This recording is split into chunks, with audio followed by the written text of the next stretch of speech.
In just a few hours, the man accused of trying to assassinate President Trump over the weekend is set to appear in court as new photos reveal the suspect smiling with guns and knives just minutes before the attack. Chanley Painter here with the details. Chan.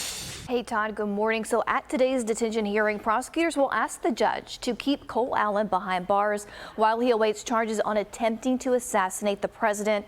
In new court filings, prosecutors include this selfie Allen took of himself in the hotel room minutes before the attack. The 31-year-old is seen smiling with at least one knife strapped to his body, as well as a leather bag with ammunition. Prosecutors say that shortly before taking the pictures, Allen visited a number of websites confirming the president's presence at the dinner. And before making his way downstairs and charging a security checkpoint with a shotgun, handgun, and multiple knives, here you can see a close-up of the many weapons Allen had on him. Investigators say Allen fired a single shot from the shotgun in the direction of the ballroom before being tackled and arrested. They also say a Secret Service agent was hit before returning 5 shots, which did not strike anyone.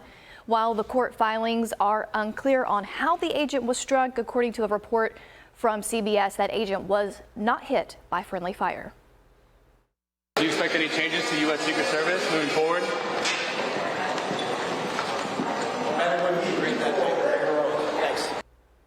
Yesterday, Vice President J.D. Vance, who of course was at Saturday's dinner, told our Will Cain how well he thought the Secret Service performed. Watch. The thing that I really gained an appreciation for, Will, is what an amazing job the agents of the Secret Service do. You saw they went right to me. They went right to the President of the United States. They put their lives in harm's way. It's easy to forget that the reason they're there is for nights like what happened Saturday night. So I just feel very grateful to them and very grateful for what they do, and frankly grateful to God that that agent who was shot was not seriously hurt. And CBS is also reporting that sources tell them that not only was that shot that struck the Secret Service agent not friendly fire, it was also likely that it hit his cell phone that was tucked inside a pocket of his bulletproof vest. And of course, thankfully, that agent was not seriously hurt. Carly, I'll send it over to you. My goodness, a bulletproof vest and a well-placed cell phone. All of this could have been so much worse. Chanley Painter live for us. Chanley, thank you. Let's bring in criminal defense attorney David Gelman. David, great to see you. Thank you for joining us. This selfie photo, he hasn't entered a plea yet, the suspect. If it is not guilty, I mean, how do you defend against something like this? It's going to be pretty difficult. I mean, look, that's not a great photo at all. It's not. He shouldn't be using that in tender, that's for sure.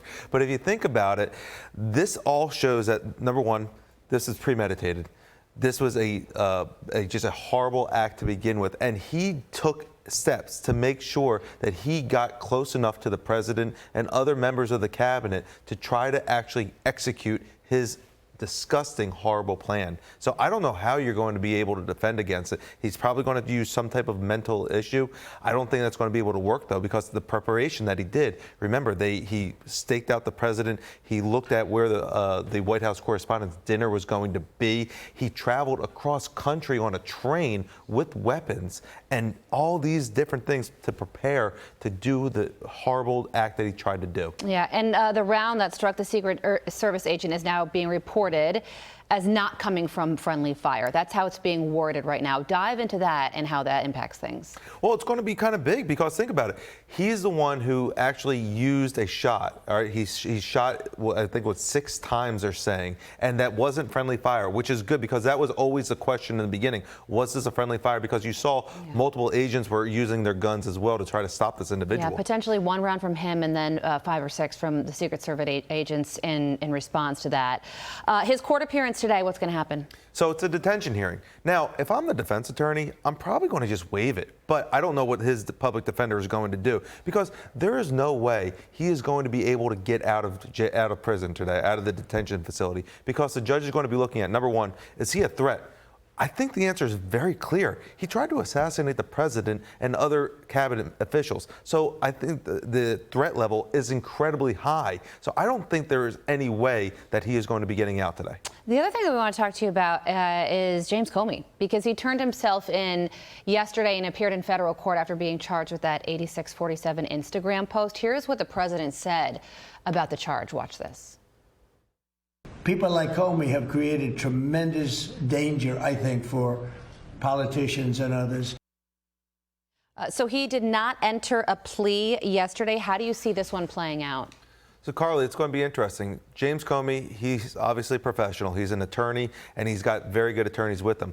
They didn't do a plea for a reason. They want to see what the evidence is, because they don't have the evidence yet, and we don't have the evidence. We don't know what's going on.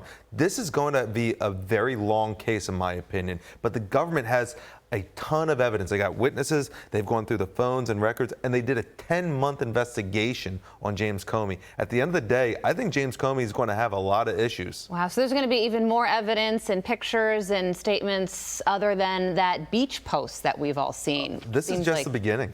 Wow. So obviously we have free speech in this country. Violent rhetoric does not cover that. But I think the question would be, would that fall under the violent rhetoric that free speech doesn't cover? I think it does. Now, look, you're going to have to look at, or a jury's going to have to look at, if you think about it, would a reasonable person believe that 8647 is violent rhetoric? Would that incite violence? Now, in my opinion, yes, I think it certainly would, because anybody in the right mind knows, what does 86 mean? It means to get off, it means to kill. All right, and he can't say, oh, I just happened to see this on a beach walking down there one day. Come on, that's ridiculous. Okay, got it. All right, David Gelman, live for us. Thank you so much for joining us on both stories. Be sure to like and subscribe for all the Fox News latest on YouTube, and catch full shows streaming now on Fox One.